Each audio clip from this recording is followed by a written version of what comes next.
byavuzwe ko ariko ntabwo tuzi niba ari ukuri. Amajwi yo mu buriri umukobwa avuze induru bari kumurongora bavuga ko ari Yago wari uri kurongora Anita Pendo, bivuga ko Anita Pendo nani Yago wari washyize ayo majwi hanze. Ibyo ngibyo biratambuka turabireka. Muzi ibyo Yago yakoreye uyu mwana Zekbi cyangwa Brenda nguyu hano hasi. Ibyo yamukoreye ntabwo dushaka kubisubiramo. Ibyo murabizi. Ibyo byose Yago yabinyuragamo anapita na endelea. Ibyo nibyo twamenye byabashije kujya hanze. Ntabwo njye mvuga ku nkuru itari hanze. Ntabwo njya mvuga ku nkuru itari hanze. Ibyo birangiye tuvuye kuri Amanda n'ibishitani yamukoreye. Amanda umwana akarwara ihungabana akajya muri depression. Uriya mwana mwarebye ukuntu navuga yari umwana wari waratangiye guhostinga, umwana ufite vision, umwana ufite intumbero, umwana w'umukobwa wari utangiye kwiyubaka yagiye gushakira ubuzima i Bugande. Yago yaragiye amutera depression bitewe no gushyira ubwambure bwe hanze. Ibyo bintu bigize icyaha. Yago yidegenje biranyiruko. Ibya Zekbi n'indani nuko Zekbi nguyu hano hasi yarabivuze mwarabyumvishe. Iby'inkuru ya Zekbi ibyo ngibyo tubishyira iruhande. Tugiye gutangira urundi rugendo rero. Murebe kuri dashboard. Ahangaha dufite umukobwa bita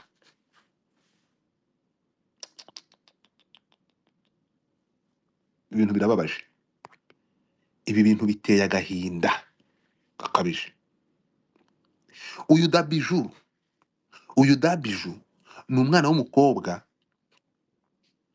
wibera hanze, nawe yaragiye akorera amafaranga. Aravuga ati ariko nkumbuye igihugu, ngomba kugaruka nkisanga muri community y'abana tungana.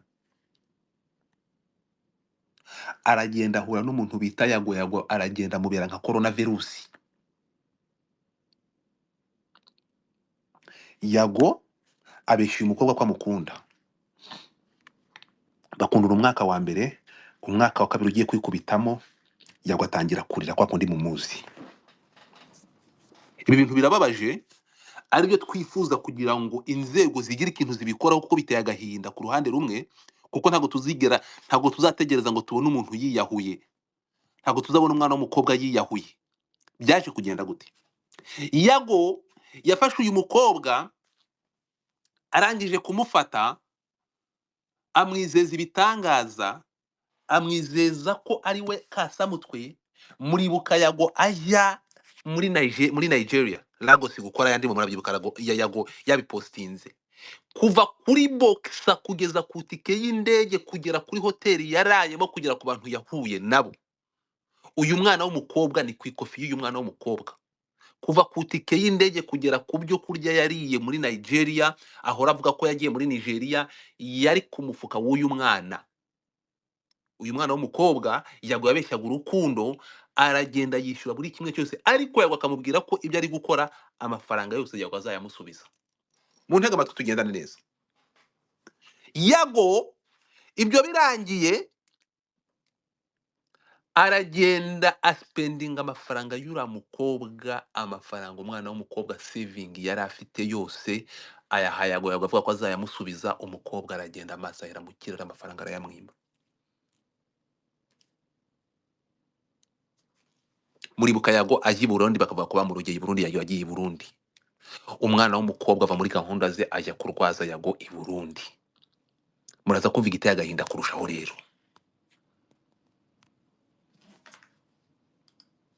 Yago ahangaha amaze kubona amafaranga y'umukobwa yose agiye gushira, agiye kumushiraho, Yago yatetse umutwe wo kumuvanaho amafaranga ya nyuma. Uyu mukobwa avuga ko cyangwa bivugwa ko yishyuza Yago miliyoni 21 totari. Ashobora gukabakaba muri miliyoni 21 Yago yakuye muri uyu mukobwa. Ahangaha ntabwo ndongeraho miliyoni 3 Yago yafashe uyu mukobwa, aravuga ati banyirukanye mu nzu, nkeneye ahantu ho kuba ngiye guseba, ntiza ku mafaranga as soon as possible, ejo nzayaguha YouTube niyishyura. Umwana w'umukobwa afata amafaranga yimura Yago amuvana Kicukiro amwimurira ahantu atuye. My friend, kuva ku modoka yapakiye ibintu n'ababipakuruye bimuka byose, umwana yishyuye amezi angahe y'inzu, yishyura ya mafaranga metera, byose totale biragenda, no kupakira ibintu no kubitwara byose biragenda bigera muri miliyoni 3. umukobwa abonye amafaranga yose amushyizeho kandi nta gahunda y'uko uwo mutipe agomba kumwishyura, aravuga ati ariko rero sheri, ntabwo ari uko bigomba kugenda. Where is my money? Uzandya undire n'amafaranga birakunda? Ushobora kundya ukandira n'amafaranga? Yago ariho ruzingiye byanatumye n'iyi space iba. Yago we yari umutego atega. Ubundi Yago naje gusanga amakuru, naje kumenya ngo ari muri koperative bita Kopfobu.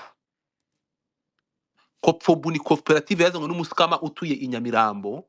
Mu magambo arambuye bayita Kopfobu, ni Pfubuka Munyarwandakazi. Iyi ngiyi ntabwo mwari muyizi. Iyi nayo ni akasamutwe, ikorera mu bwihisho, ntabwo yemewe. Munyamabere mu nyumvire. Barahura mu yandi magambo ni umupfubuzi. Nuko Brenda yavuze ko Yago iyo bigeze mu buriri aba ari akasamutwe, ngo ararongora ntibarongore. So Yago ikintu yakoze, ariko si ibintu ni ngombwa mbivuge?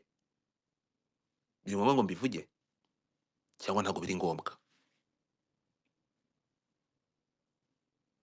Yago nk'uko asanzwe abikora, nk'uko yabikoreye Amanda, Yago ikintu yakoze yahise afata ibizibiti cyangwa icyo turi buze kwita muri iyi nkuru ibikangisho.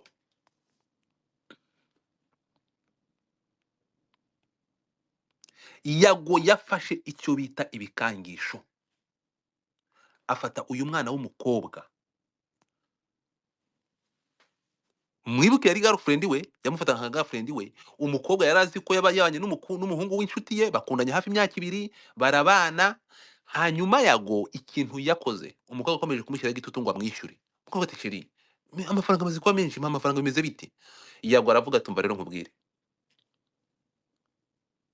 nta mafaranga mfite yo kuguha.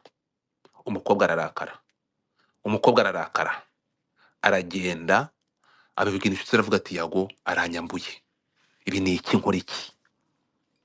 Muzi ikintu Yago yakoze? Yago yaragiye aramuryoshya, aragenda aramurimanganya. Sheri ndabikora, ntabwo nabaho ntagufite, rarararara. Aramuzana, arongera aramwiyegereza.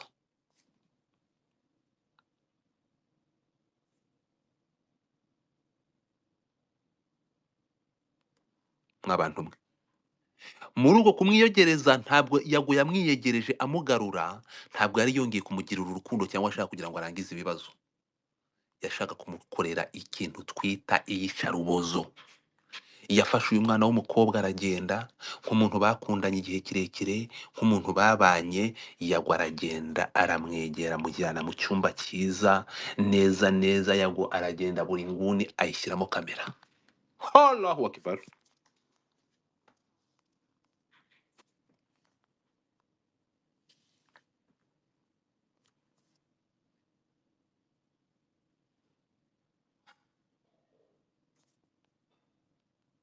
Turi kumwe?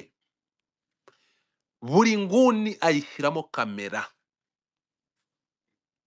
Yago afilima umwana w'umukobwa. Umwana w'umukobwa, ibyo biraba, ibyo bibera i Burundi, ibyo abikorera Uganda, ibyo abikorera muri hoteli ku Gisenyi.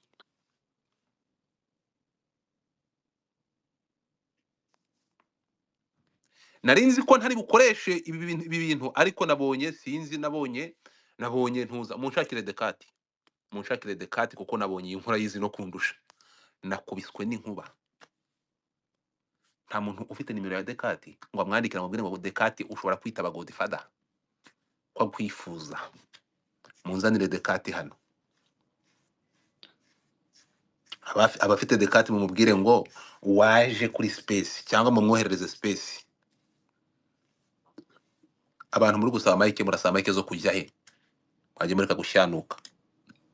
Mwabantu mwe, Yago ibintu yakoze ni igitangaza. Ibi ngibi tuza kuvuga ko bigize icyaha n'ibikangisho. Ariyo mpamvu tuza kuvuga ngo iyi space tujye kubyumvikana, iyi space niyo gutabaza, niyo gukora advocacy uyu mwana w'umukobwa, kuko yararenganywe. Niba mu by'ukuri binashoboka, ahabwa ubutabera.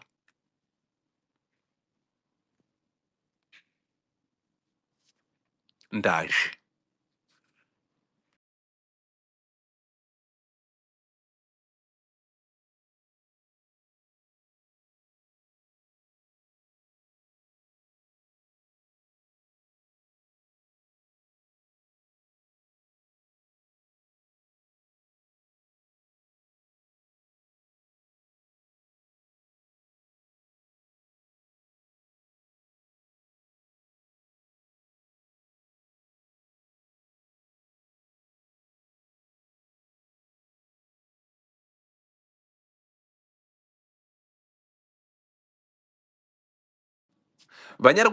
banyarwandakazi ndimo kumvikana ni mu mpudutima cyangwa mumpereze mucuri ku dutoki n'ubundi nabuzi ko mutankunda erega mbana namwe mbazi murankunda se uyu munsi ni yagosho ni wowe muranyumva cyangwa space nyifunge ntabwo muri kunyumva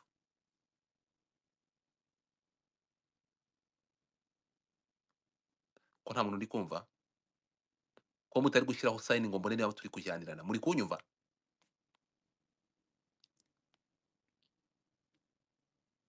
ntabwo ndi kumvikana space ngiye kuyifunga nanjye reka nyimyutinge noneho ubwo ngubwo none kamyutinge aho ndi kwinginga se mwese ndashaka mushyiraho udutima niba mutadushyiraho ndayifunga cyangwa mutinge nceceke sha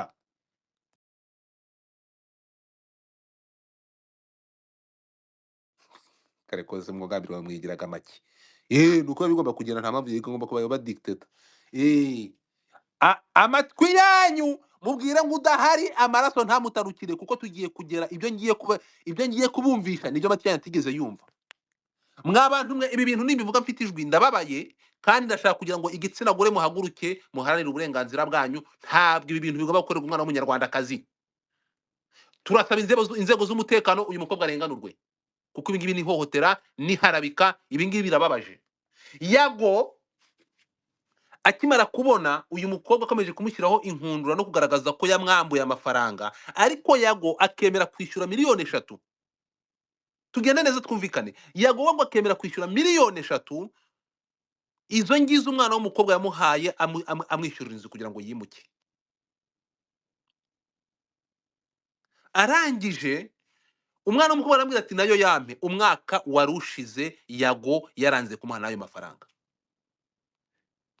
yahise amumanipira muraza kureba ikiganiro yamukoresheje mu nyungu ze akagenda agafata umwana ngo ngaho ngo mbwira abantu murabizi ko yanse ko aseka nk'indaya matimba ndaya ntungamo akisekesha kuriya arangije yashaka kumanipira audience ariko ntabwo tukiri abantu bamanipira audience nyuma yo kujya nyuma yo gukorera tortire umuntu warangiza ukaza kumumanipira imbere ya kamera izo kamera ubu ngubu dufite icyo bita citizen journalism dukora citizen journalism ibyo bintu byabo byo kujya kuba baheza nguni imbere ya kamera we have the platform to speak people they have the platform kugaragazaho ihohoterwa mukorerwa umuntu utangura umunyamakuru tugende gake twumvikane yago yafashe uyu mwana w'umukobwa aragenda amufata amashusho nk'umuntu bakundanaga amufata amashusho yagiye kumureba ndaza kubyita kumukinisha prono arangije yago aravuga ati ubu rero ndagutegeka singusaba ibyo ngibyo turaza kubigarukaho Fiona ubu ntabwo ibyo ngibyo bindeba erega kurega ntutekereze ko ari niba buri muntu nyuma y'ibi bikangisho ngiye abantu ari kunyandikira ngo se yagiye kumurega nyuma y'ibikangisho uyu mwana ari kugira imbaraga uretse gutabaza tukavuga ko ibi bintu yagwa agomba kumenya ko turi mu gihugu kugendera ku mategeko atagomba gukoresha ibikangisho byo gukanga umuntu amukangisha kumuharabika no kumwandagaza uzibeshye ubishyire hanze n'amatwi yanyu namwe niyumve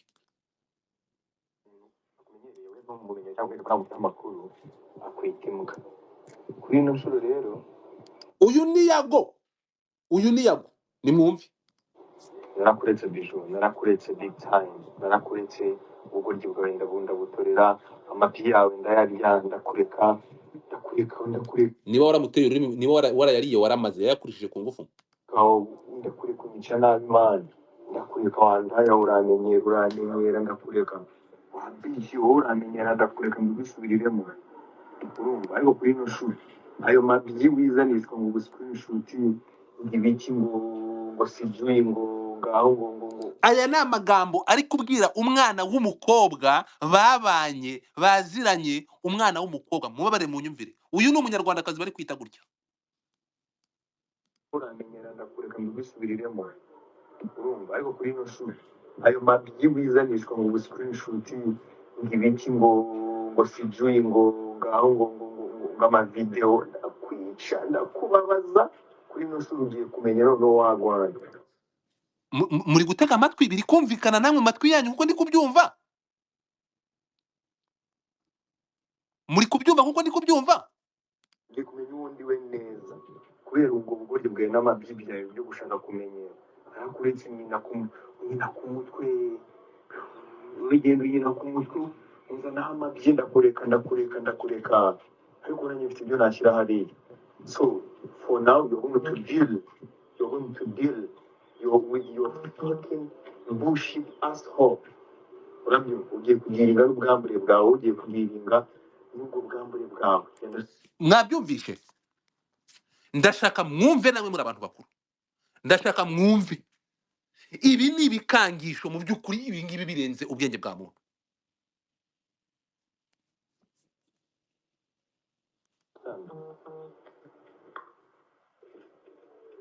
agiye kudiringa n'iki agiye kudiringa n'ubwambure bwe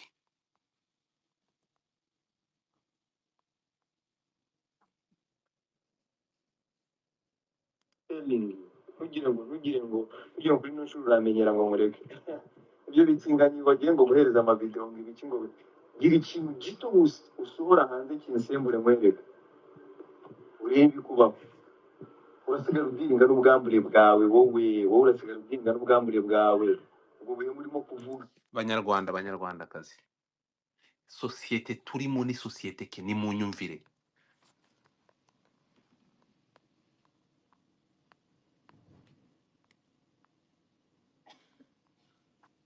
wibeshye wongere kunyishyuza wibeshye ugira undi muntu uvugisha ubwambure bwawe hanze uyu ni we wirwa imbere ya kamera ngo yigisha abantu ngibi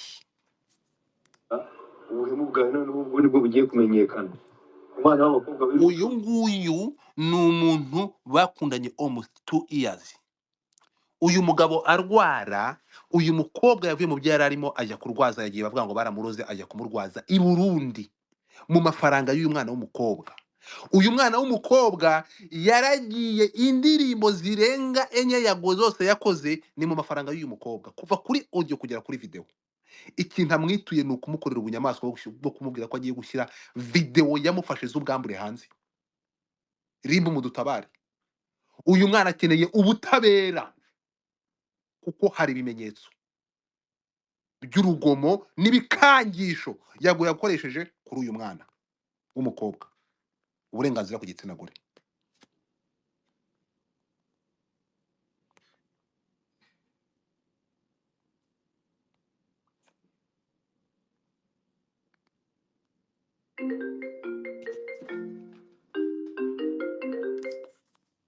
yo don't you see I'm in space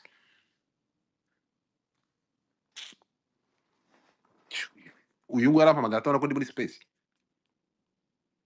uraruduka fa you call me when you see ndi guhostinga so mbere yuko nza guha abantu ijambo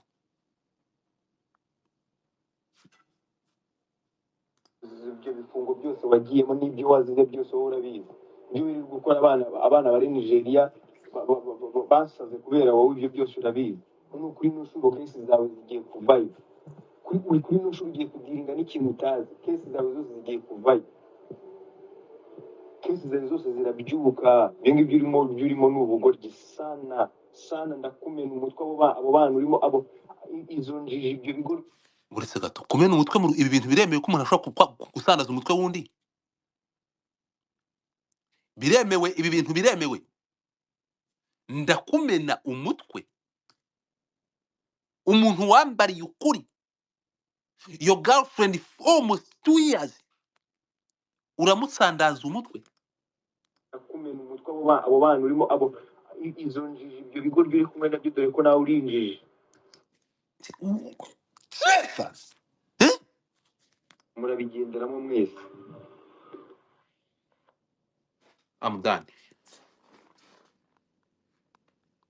ubutabera kuri Dabije uyu mwana w'umukobwa akeneye justice nyuma y'uko umuntu akubwiye ngo arakumena umutwe agura kuri ubigenderemo afite adresse yawe uyu mwana ari mu kangaratete uyu mwana ahabwe ubutabera n'umutekano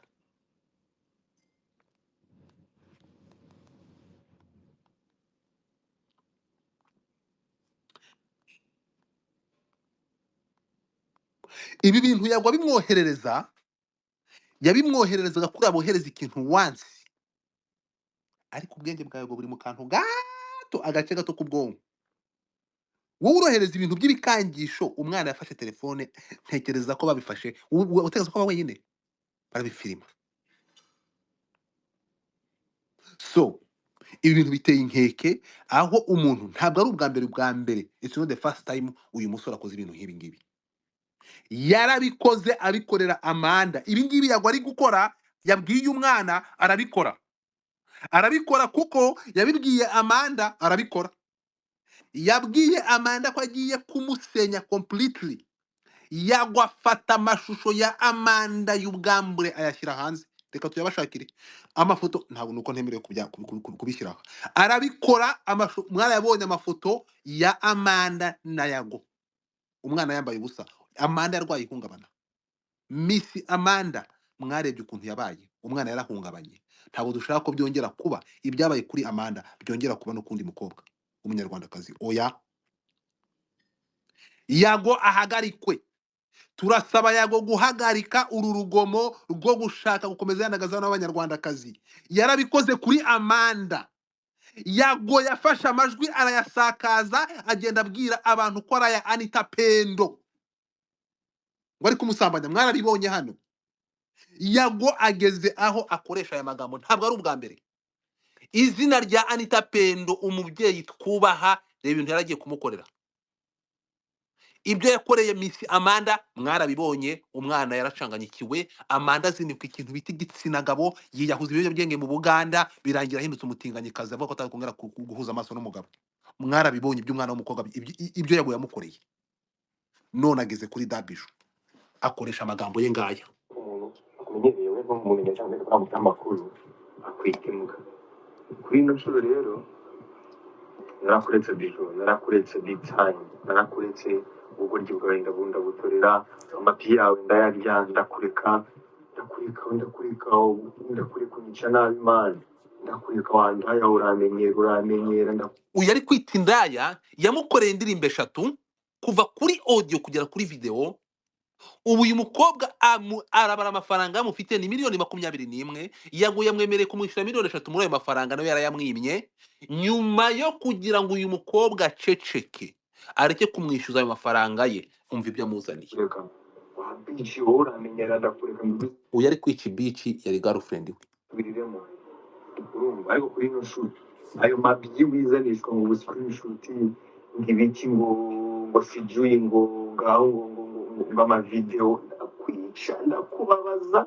Kuri ino shuri ugiye kumenya none wagwana, ugiye kumenya uwundi we neza kubera ubwo bugoryi bwawe n'amabyi byawe byo gushaka kumenyera. Ntakuretse nyina ku mutwe, urugendo nyina ku mutwe uza n'amabyi ndakureka ariko nanjye mfite ibyo nashyira hariya. So for now you're going to deal with your fucking bullshit asshole. Urabyumva, ugiye kugiringa n'ubwambure bwawe, ugiye kugiringa n'ubwo bwambure bwawe. Understand? I'm telling you, ntugire ngo kuri ino shuri uramenyera ngo mureke. Ibyo bitsinganyi wagiye ngo guhereza amavideo ngo ibiki ngo gira ikintu gito usohora hanze kinsembure mwereka. Urebe kubaho. Urasigara ubwiringa n'ubwambure bwawe, wowe urasigara ubwiringa n'ubwambure bwawe. Ubwo buhemu urimo kuvuga, ubuhemu bwawe noneho ubwo nibwo bugiye kumenyekana. Umwana w'abakobwa So banyarwandakazi, namwe abashinzwe kurinda ibyaha bitaraba, abaribu ndabizi niba murimo naha, turasaka kugira uyu mukobwa, ntekereza ko adashobora no guhinguka, ntabwo ashobora no gutaka, kuko wibuke uyu nguyu azi intambwe ze, ashobora no kohereza abantu bakamuhushura da, uyu mwana bakamukubita ikintu mu mutwe. Turasaba protection y'uyu mukobwa, turasaba ko uyu mwana w'umukobwa mu by'ukuri nyuma y'ibi bintu mureke habeho petition yo kurengera uyu mwana w'umukobwa. Tunasabe ngo ibi bikangisho bakumire bitarajya hanze. Gufata uyu mwana bagafata ibi bintu, umuntu barakundanye yari boyfriend we, nyuma yo kwanga ko amafaranga yasubizwa, dore ibikangisho bamushyizeho. Turasaba inzego kudufasha uyu mwana w'umukobwa ntiyandagazwe, kuko impamvu turi kuvuga bino bintu ntabwo ari uwa mbere agiye kubikorera. Yafashe Amanda, Miss Amanda, afata ubwambure bwashugunya hanze. Mbere yuko abikora yabanje kubimubwira muri audio, the same audio ndabakinira audio ya Amanda. Ibyo ari kubwira uyu mukobwa yabibwiye Amanda, arangije kubimubwira aranabikora. Turasaba ko ibyabaye kuri Amanda bitaba kuri Dabiju. Mudufashe, mudufashe.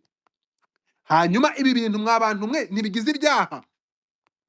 Ibi si ibikangisho. Niba gusakaza amashusho y'urukozasoni, niba gutortira umuntu, ko ibi bintu twumvisha umuvugizi wa RIB avuga ko ibi bintu bigize icyaha. Niba ibintu bigize icyaha, ibi bintu bimenyetso birahari, uyu muntu kubera iki atabazwa ibyo yakoze?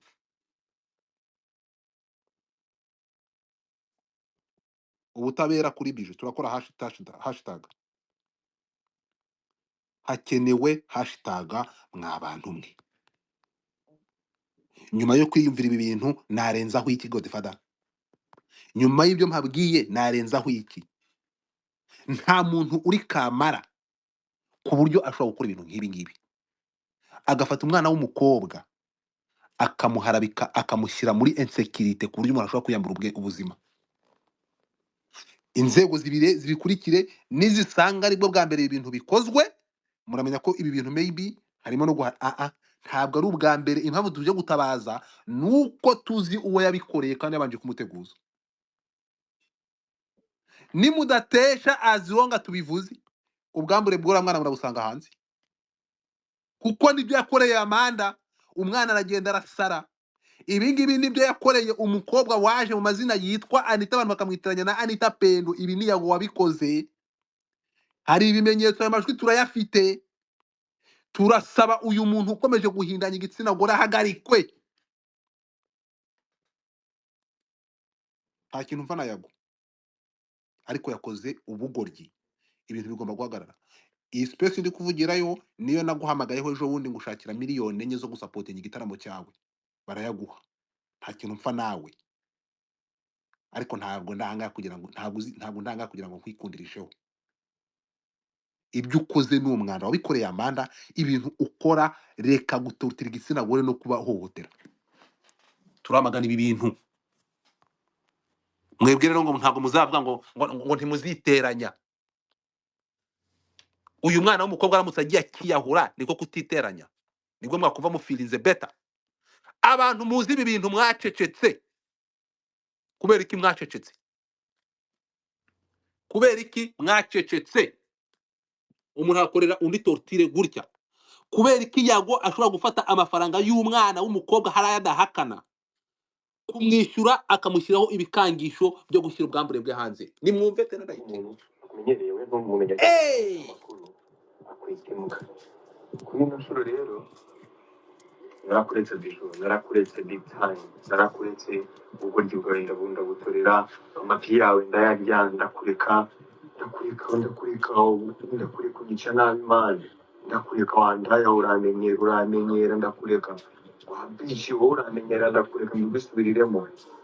Urumva? Ariko kuri ino shuri ayo mabyi wizanishwa mu busurinshuti ngibiki ngo sijuye ngo ngaho ngo amavideo ndakwica ndakubabaza. Kuri ino shuri ugiye kumenya none wagwana, ugiye kumenya. Njyewe ndi kumva turi nko muri 31 cyangwa muri 82.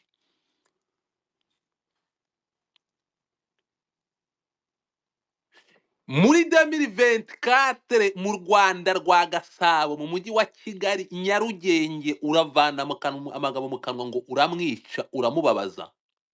Ufite ububasha bwo gukora ibyo bintu urimo kuvuga wacyohewe.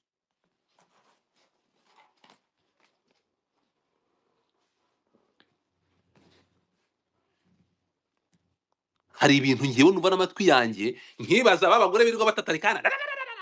Kubera murebe baba feministe murihe? Babagore ntimushobora kuvugira igitsina ngo ntimushobora kuvugira umwana w'umukobwa. Undi we neza kubera ubwo bugoryi bwawe n'amabyi byawe byo gushaka kumenyera. Narakuretse nyina ku mutwe, urugendo nyina ku mutwe uzana amabyi, ndakureka ariko nanjye mfite ibyo nashyira hariya. So for now you're going to deal. Ibi ni ibikangisho. Ibi ni ibiki? With your fucking bullshit asshole. Ibi ni ibiki? urabyumva ugiye kugiringa n'ubwambure bwawe ugiye agiye kudiringa n'iki kugiringa n'ubwo bwambure bwawe understand uyu ni umuntu bakundanye akamwishyurira indirimbo zose muzi zayaguye umukobwa kuva kuri audio kugera kuri video buri kintu cyose ni amafaranga y'umwana w'umukobwa. I'm telling you ntugire ngo kuri no shuri uramenyera ngo mureke ibyo bikinganyi bagiye ngo guhereza amavideo ngo ibiki ngo gira ikintu gito usohora hanze munyumvire hano munyumvire hano munyumvire hano gira ikintu gito usohora hanze kinsembure mwereka urebe kubaho ndikumvisha amatwi yanjye turi kubyumva on same page ko mutari gushyira timo giturira birashimishije. sigara udiringa n'ubwambure bwawe wo Arasigara diringa n'iki Jesus Christ. Araso niyo makuru yatugezeho nguye ari hano. Reka twumve Andrew ngo bimeze biti. Godfather banje gusuhuje abantu bose bitabiriye space. Ntabwo byo biri ngombwa. Tanga igitekerezo amasura zaro hari umuziranye hano muri iyi space. Wumve ngo ndababaye jewe sinzi ikintu yago rwose abahemukira abantu yitwaje. Siko bunumiwe. Bigeze sinzi YouTube channel bigeze kuhostinga Anita Pendo bamubaza ku bintu byari amajwi. Aseka ariko wamugana ubona ko nta n'ikintu binamubwiye koko bigaragara ko byari ibintu byo gufotoringa amajwi nyine bashyize aho ngaho. Ariko nongeye gutungurwa nongera kumirwa uriya yago nubwo yigira umwana mwiza agahostinga abantu gutya akabagaragariza ibintu bya compassion agenda bafasha n'iki, ariko uyu muhungu nisega mu bantu pe. Excuse me to say so, ariko yago maze kubona ko ntago ari umuntu mwiza pe.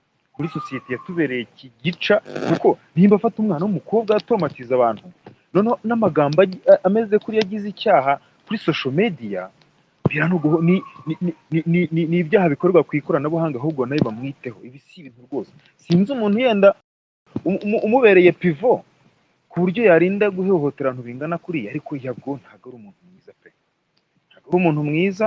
Ikigaragara cyo rwose iyo nitimuwanyaje y'abana y'umwana umaze guhunga igihugu kubera we nababaye cyane pe. Njye na mushuti wanjye rwose simbi nta bugome njye nifitemo nta nishaza mufitiye, ariko njye ari mushuti wanjye yaragiye guhostinga ejo bundi kuwa ku cyumweru, ariko ndeta ndaje mwemvayitinga joining ino space aze yumva amabi y'umuhungu. Njye ndumiwe pe, ndumiwe. Bamagani abantu yagiyendaga yikomanga amacano ye ngo barayibye ngo mani ngo bombo karatina de yivugisha ubw'ubugambo mbega umutipe. Ndababaye ngewe numva mbuze ibyo mvuga, ariko nagira ngo reka dukore hashtag Mutesi Jolly naze ariya kuru simbi zirimba nawe mu ba feminist bamo, hanyuma witwa mama wa Rwagasabo nawe ibi bintu abyumve, kuko ibi si ibintu ngibi no gutraumatiza abantu no kwica veniri y'abantu. Ko rero rwose pe ngubu se nimba umuntu yaraba yaravutse akavukira mu gihugu akaba agomba kukigirira akamaro abagituye, nimba barimo abaturage bacyo nayagarimo bamuhemukira bingana gutya, uyu muntu bizagenda bite? Ni handi usanga yanze igihugu nyine bamugani wawe agahunga igihugu akagenda kubera ko nta neza y'abantu yabanye nabo muri society nta kintu bamwereka. Muravuga asibihoreye hehe amaze kudoda nane sijya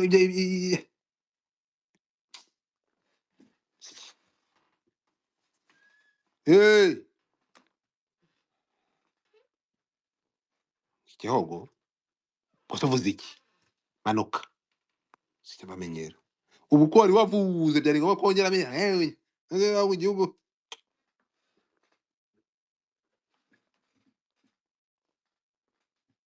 bakavuga gusa saga zihari n'ibintu nk'ibi bihari no guhungirwa wapi na wapi muri etabi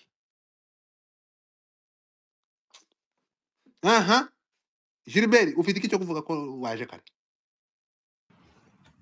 Njye naje kare ariko nashaka kubanza kuvuga kuri ibi bintu ngendeye nk'umuntu ureba social media nibere hanze yayo, ariko yago ndamukunda nkareba shows n'iki, ariko nk'ibi bintu iyo mbibonye mbona byanyeretse indi shusho yari iri behind the curtain ntigeze mbona.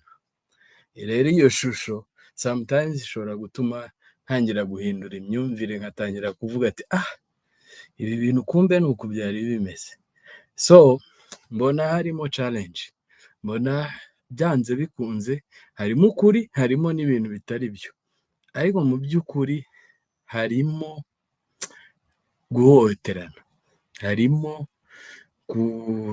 kubogamira mu bindi bintu ntazi, ariko mu by'ukuri iyo turi kureba Yago nk'umuntu umufana, ukareba ibintu byose, iyo umuntu kuma agira reputation mbi, haba hari impamvu byanze bikunze bitera ko kubera iki reputation mbi iguma igaruka. Ibyo nibyo bintu nagiye ntekerezaho, avuga ati ibintu bigomba gukurikiranwaho kurushaho uko byakagombye kuba umuntu abitekerezaho, kubera ko sometimes iyo tureba ibiganiro bya online, umuntu abona ibyo baduteguriye, ntabwo tubona ibiri mu mitima y'abantu, ariko ibintu nk'ibi ngibi bishobora kutwereka ibiri mu mitima y'abantu exactly. Njye rero muri ibi bintu ahise mbona ko harimo akabazo. Aka kabazo rero ndi kubona ni akahe? Aka kabazo niko ndi gushaka kuvugaho, ntavuzeho ibintu byinshi cyane, ariko harimo akabazo kuko abantu bagenda bagapanga ibintu mu gikoni wenda hari inyuma, sometimes bagapfa akantu gatoya cyane bigahita bibasitinga. Ni uku nguku ngenda kubibona bya basitinze, ariko this time ndakeka ko Yago nawe yarengereye akeneye kwa Justin, kubera ko ndakeka ko mu byahise byose bagiye bamuvugira baramubera, ahita yumva ameze nk'umeze agatuza, ku buryo kiyumva ko agomba kujya aryamira n'abandi ariko bizagenda. Rero numva ko haracyarimo ikibazo kigomba gukemurwa, kandi noneho biraba mu buryo bwo gushaka ibimenyetso byose bihagije, ariko nk'iyi audio numvishe ni kimwe mu bimenyetso bifite agaciro kanini cyane. Rero numva ko kujya gukangisha umuntu ngo ufite amashusho ye n'ibiki, uba wakabije kabisa, kubera ko se wayamufashe uti? Wasanga yaranamufashe atabizi. Njyewe aho ngaho niho nkiri, ntabwo ndagera ahantu mfata decision making, ariko ndikumva ibi bintu bifite iyindi ntera biriho. Urakoze.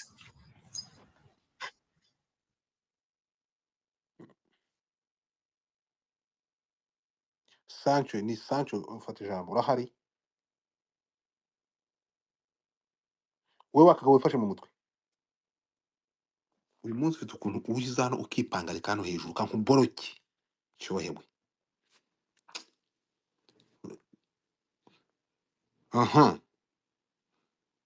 Nta mpamvu. Mute your mic Gilbert, funga mic yawe.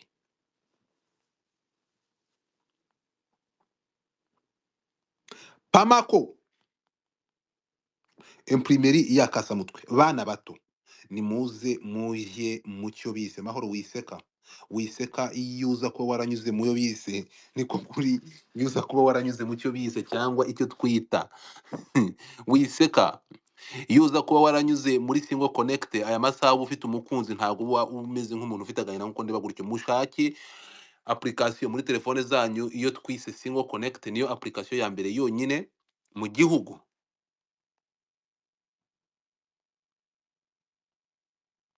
Amanda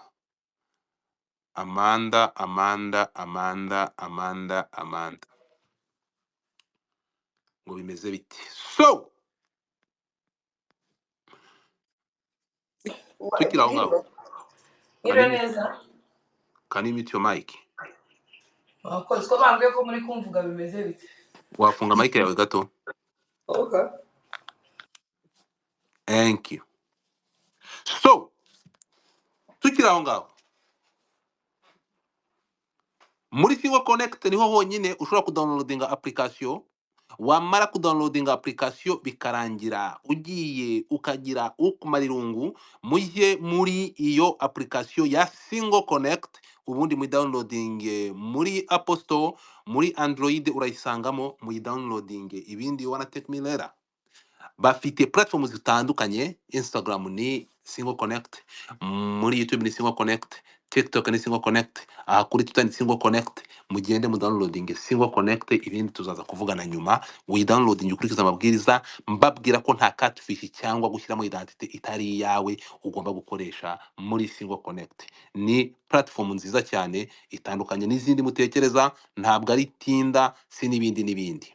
Tuvuye aho ngaho muri Pamako, Pamako niho hantu honyine ushobora kuba ufite projet cyangwa ufite agashinga ugiye gutangira. Niyo imprimerie ya mbere mu karere ka East Africa ikorera i Kigali mu karere ka Nyarugenge.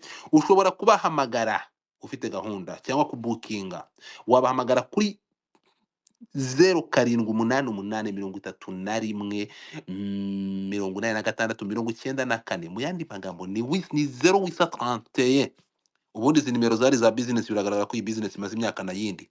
031 ubundi habanzaga VIP mano y'inanga itaraza. 031 hakaza n'izindi zisanzwe. Ni mugane Pamako babafashe, niyo imprimerie ya mbere mu gihugu. Bakorana n'ibigo bitandukanye bikomeye, bakorana n'amakampani atandukanye ku byapa ku mihanda. Ibi byapa byose mubona muri za events zitandukanye nibo babikora. Ni muri Pamako. Waba uri mu diaspora, waba uri mu gihugu, gana Pamako. Ndarangiriza kuyo bita Marshall Real Estate. Marshall Real Estate, abangaba nibo bantu ba mbere. Ni gute uba mu Rwanda ufite imyaka irenga 20 udafite EPI? EPI ni nimero y'ubutaka cyangwa ni nimero y'ikibanza. Mugane Marshall Real Estate, aba bagukubita ikintu biti kibanza my friend ku mafaranga hafi ya ntayo, kuva kuri miliyoni 3 kugera kuri miliyoni 100. Bagukubita ikibanza biterwa n'ubushobozi bwawe, nawe ukagira ubutaka mu gihugu ukareka kubimwibukira. Dukeneye ba kavukire bafite ubutaka, mugura ibibanza bikiboneka. Muri Marshall Real Estate bafite batanga n'ideni. Uzi ko ugenda bakagura ideni ukazajya wishyura buhoro buhoro, azirongo uri umuntu ufite identity ifatika. Bagukubita ikibanza ukazajya wishyura buhoro buhoro. Muri iyi minsi bafite promotion, nta handi wasanga ibyo bintu uretse muri Marshall. Yewe bafite n'ibibanza urenze mu Rwanda, bakorana n'ibindi bihugu. Hanyuma Amanda, uti twakuvuze, ntabwo iyi space twayikoze kubera wowe, namanje kugusohuza. Hi, babarira ntubwire nabi kuko njye nari oya mbajije ariko bari gusuhuza usanze ndi bankubise reka kwamamaza. nanjye mbanze Reka nsuhuzanye maze gusuhuze. Urabizi ko ngufitiye crush, ngukunda kubi. Ngukunda urabizi ko njye ukunda. nawe turi inshuti ariko Urabizi ko nuko naje kugira ikibazo nkagira ndayagwiriye igitsina, nkaba ntashobora gutereta, mfite uburanga buke, ariko ubundi ndagukunda. Urumva? Tukiri aha ngaha rero, ngaho manza usuhuza abantu. Miss Amanda, unibwira abantu, ngize amahirwe kuba ngufite. Mana mwiriwe neza, nitwa Irya Miss Amanda kuri kuyeho. Isinde Nyampinga, igisonga cya kabiri ari Haleluya, Nyampinga Amanda, umukobwa. CBE, College of Business and Haleluya, Administration, I think, something like that. umukobwa. 2013. ukuze nk'ubutaka. 2013. Ndagushakira umugabo muri Single Connect. Oya, kandi mufite. So, aha ngaha rero izina rya Amanda ryaje muri ubu buryo. Turashaka kugira ngo tugusobanurire ubyumve. Mbere yuko uranyemerera, nunyemerera ngakina amajwi yawe nayo ndabikora, ndavuga yagwa kuvuga, ariko turahera aha ngaha. Ndashaka kutega amatwi hano. Ibi ni ibintu ubuhemu bukabije ubwo bita Yago yakoreye umwana w'umukobwa.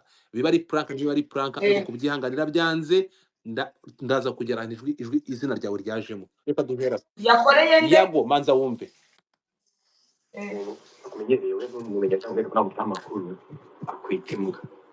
Kuri ino nshuro rero narakuretse bijoro, narakuretse big time, narakuretse ubugoryi bwawe ndabutorera, amapi yawe ndayarya, ndakureka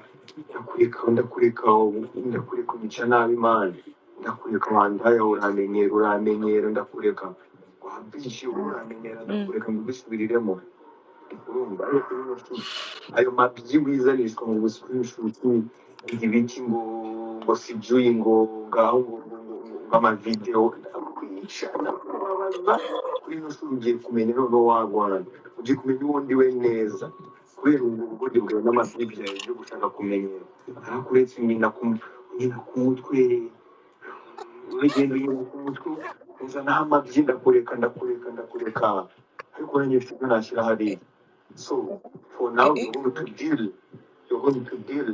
with your fucking bullshit asshole. urabyumva ugiye kugiringa n'ubwambure bwawe ugiye kugiringa n'ubwo bwambure bwawe you understand I'm telling you ntugire ngo kuri ino shuri uramenyera ngo mureke ibyo bitsinganyi bagiye ngo muhereze amavideo ngo ibiki ngo gira ikintu gito gusa usohora hanze kimusembure muhereke nibi kubaho urasigara ugiringa n'ubwambure bwawe wowe urasigara ugiringa n'ubwambure bwawe ubuhe urimo kuvuga ubuhe bwawe noneho ubwo nibwo bugiye kumenyekana so ibi bintu Amanda birababaje so uravuze ngo izina rya birababaje biteye agahinda so ibi ngibi biteye agahinda ibi ni nyuma y'uko umwana amwatse amafaranga avuga ko amufitiye I'm not here to tolerate and that does any motherfucker ibi ngibi bije nyuma y'uko uyu mwana amwishyuje amafaranga yamukoreshereje indirimbo amwishyuje amafaranga yamwishyuriye miliyoni 3 amwishyurira inzu amuvana Kicukiro amwimura Yago yakoresheje amagambo nk'aya ngaya ko afite ibyaha ibikangisho kugira ngo uyu mwana aceceke areke kumwishyuza aha ngaho umwana yari yakomplainze akimara gukomplaininga Yago ikintu yakoze yaramuryoshya arongera araza aramwiyegereza akimara kumwiyegereza aragenda amutwara i Burundi amufata video mu cyumba amutwara i Buganda amufata video mu cyumba Bugande ho narababonye urakoze cyane amutwara Rubavu amufata video arangije aravuga ati nakugaruye ntari ngukeneye nakugaruye nshaka kugira ngo mbone uko nkuzibya amwoherereza iyi video mwumva nimutega amatwi namwe nimutega amatwi bwanyu iyo umuntu akumenyereye we n'umumenya cyangwa rero nta amakuru akwitimuka kuri ino shuro rero narakuretse bijoro narakuretse bitanye narakuretse ubugoryi bwawe ndabunda butorera amafi yawe ndayarya ndakureka unyica nabi mani ndakureka wandaye uramenyera ndakureka wambishye wowe uramenyera ndakureka mbigusubiriremo urumva ariko kuri ino shuri ayo mabyi wizanishwa ngo screenshot ngibiki ngo sijui ngo ngaho ngo amavideo ndakwica ndakubabaza kuri ino shuri aya magambo aremewe ndakwica ariko rero ibyo bintu ni bibi wa muntu ndakwica ndakubabaza dukomeze twumve kumenya noneho wagwanya ugiye kumenya ubundi we neza kubera ubwo bugoryi bwawe n'amabyi byawe byo gushaka kumenyera arakuretse nyina ku mutwe urugendo nyina ku mutwe uzana amabyi ndakureka ariko uranye ibyo nashyira hariya so for now you're going to deal with your fucking bullshit asshole urabyumva ugiye kugiringa n'ubwambure bwawe ugiye kugiringa n'ubwo bwambure bwawe understand yego I'm telling you so